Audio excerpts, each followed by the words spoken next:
you our main forecast, our main point of view for the big sectors, grain, oilseed and sugar.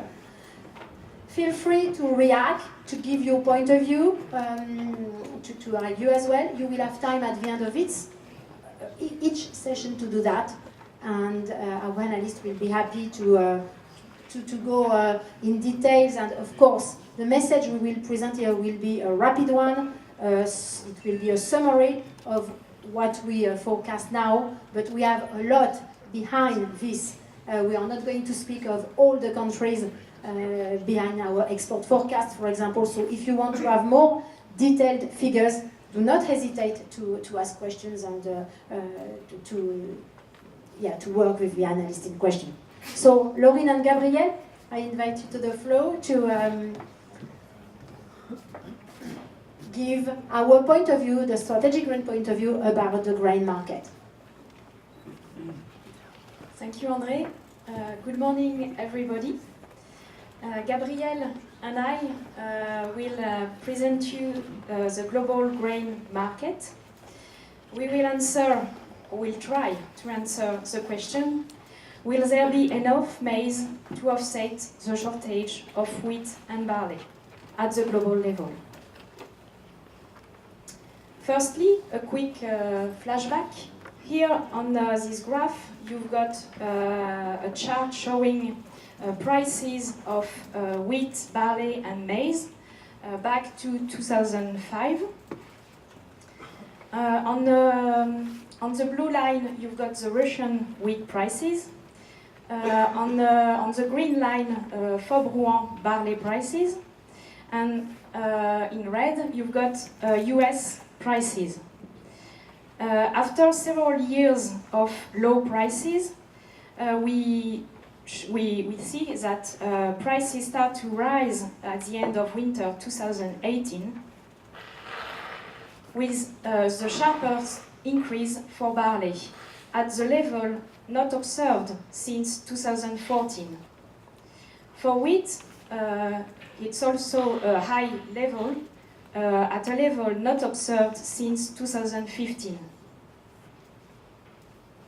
For maize, it's a different story. Price started to rise, firstly, following wheat and barley, then went down due to good harvest prospects, and especially in US and in Ukraine.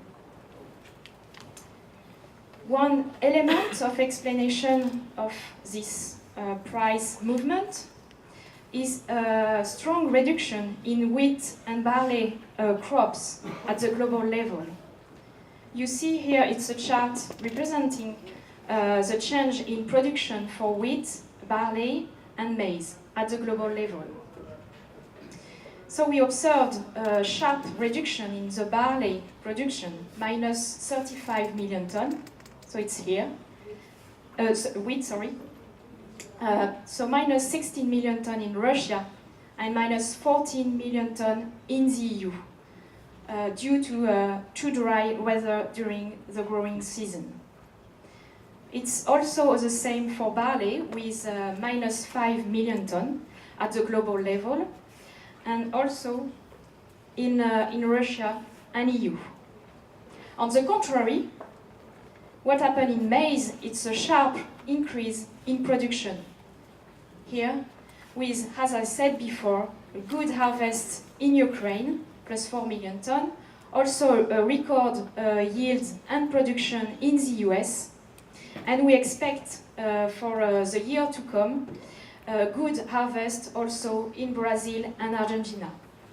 So for these two countries, there is some uncertainties because crops have not been sown yet. Not most of the crop have been sown.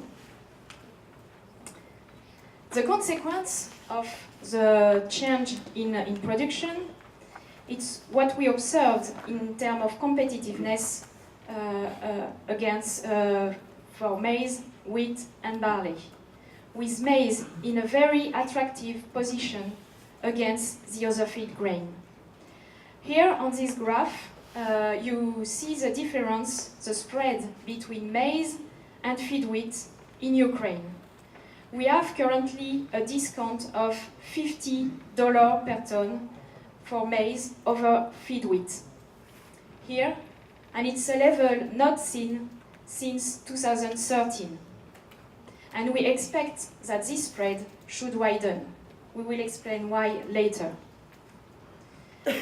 It's the same situation if we look in consumption countries, like Asian countries. In this graph, it's quite a new chart we present in our publication. You've got the delivery contract here, so the spot delivery, and after you will have each month until April. And we compare the competitiveness of different origin and different grain.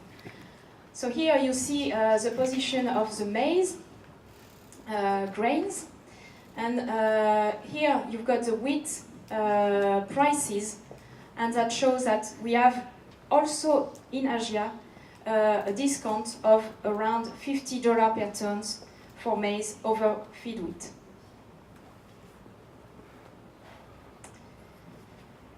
It's so this huge spread between maize and wheat means that wheat will have and lose demand in animal feed to the benefit of maize. So we forecast at the global level a higher share of maize incorporation in feed.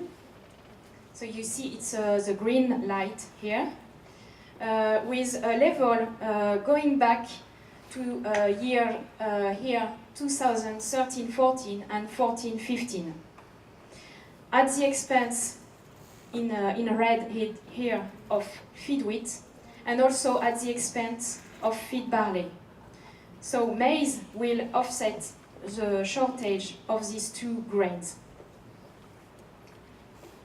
So where the rise in maize consumption in feed will take place, mostly in Asian countries, plus 10 million tons, with China included, and also in EU, we forecast plus 3 million tons of maize feed demand compared to last year. At the expense of feed wheat, we forecast minus 8 million tons, and also at the expense of feed barley.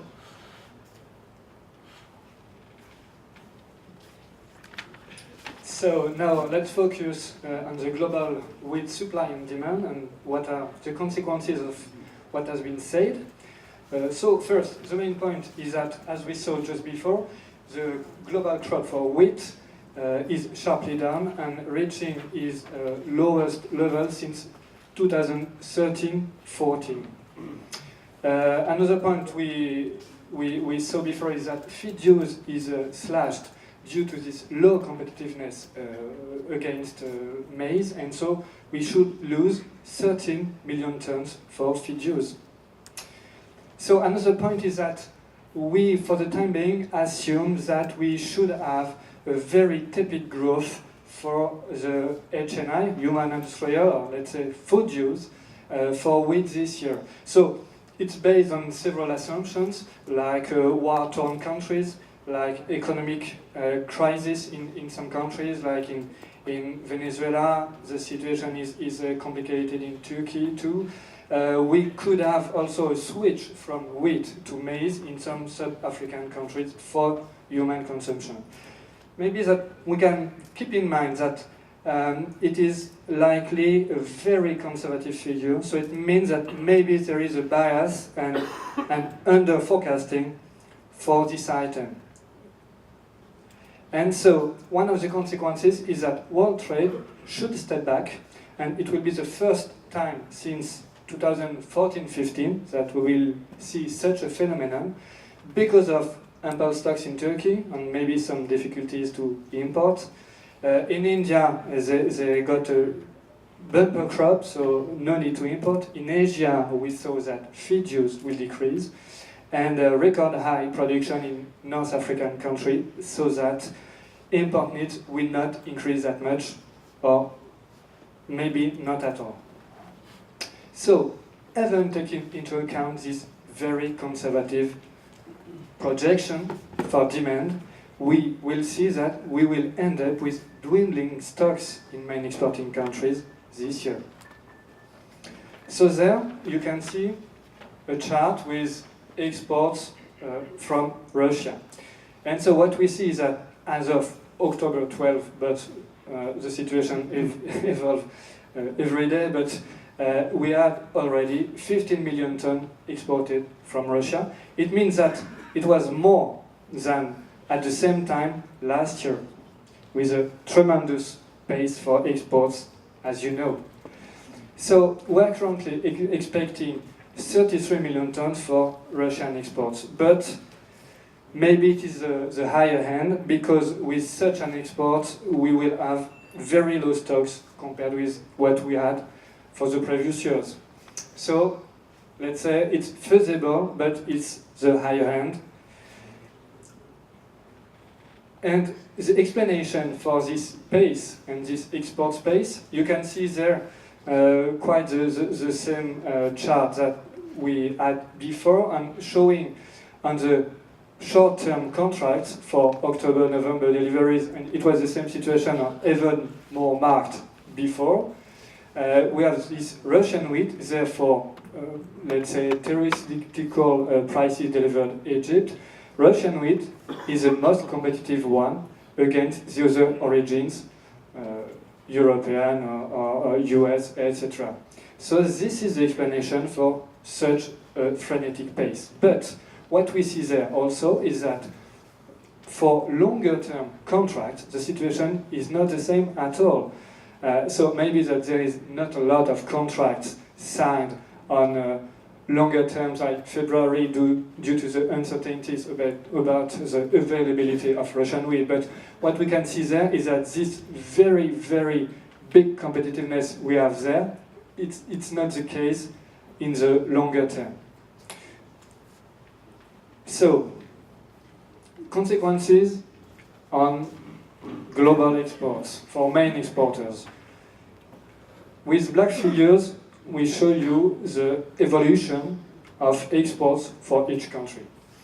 And blue one, maybe it's difficult to see it, but it is a total export forecast for these countries. And so we see that even with this frenetic pace currently from Russia, we expect a decrease by more than 7 million tons for Russia.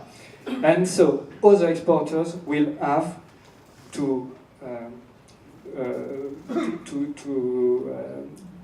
fill the gap and to meet the demand for the global demand.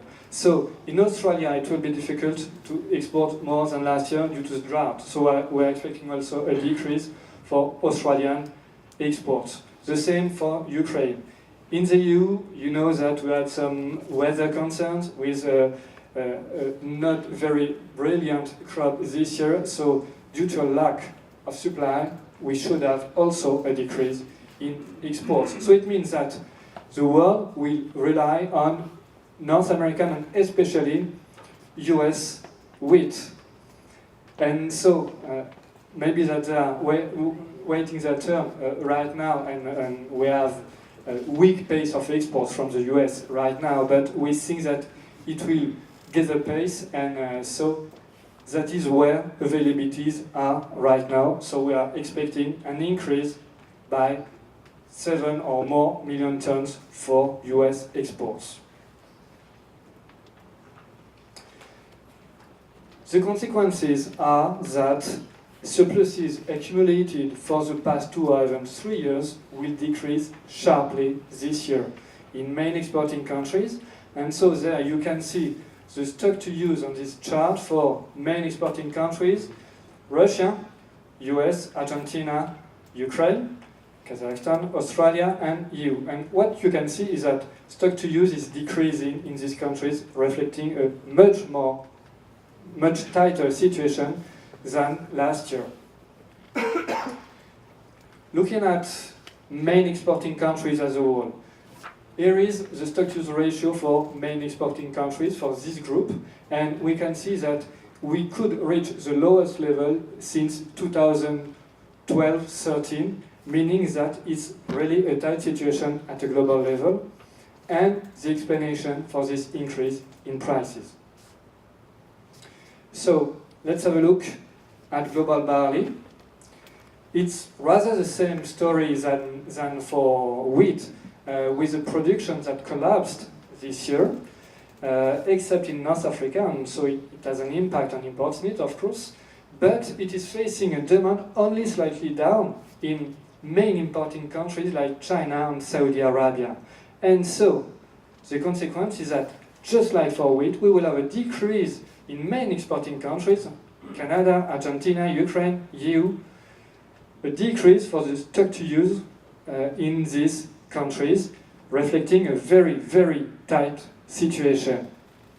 Indeed, looking at this chart, you can see that this stock to use for many exporting countries as a whole is very low, something like 8% only. It's really a very, very tight situation, and once again, this explanation for this increase in prices. And so, what about prices? So, on this chart you can see French barley, we will talk about later, Russian wheat in blue, and French wheat green. So due to this very low stock-to-use ratio, we're expecting, or we're assuming that we have still an upward potential for prices at a global level.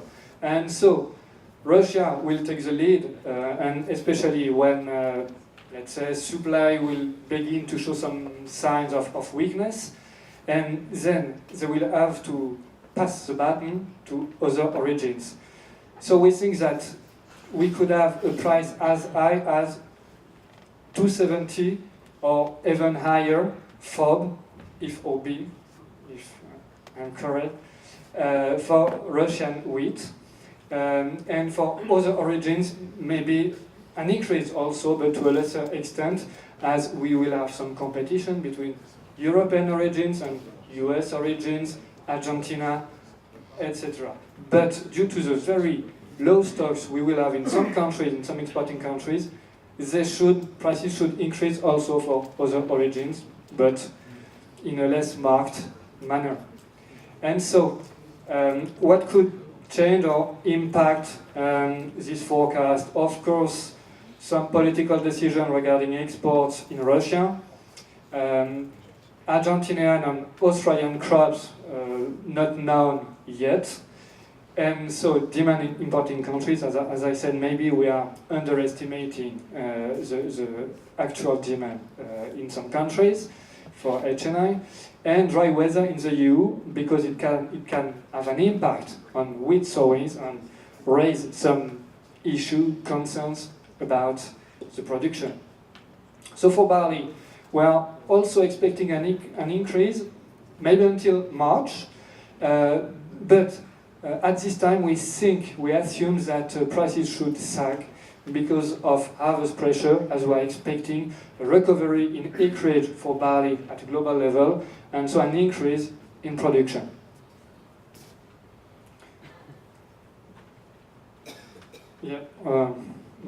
Some swing factors that are, that Sago decided to allow private buyers to import again, but we do not know when yet.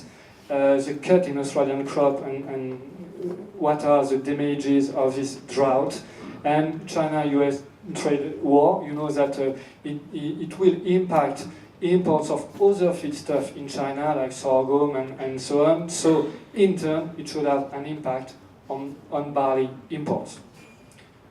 And so let's move on to maize.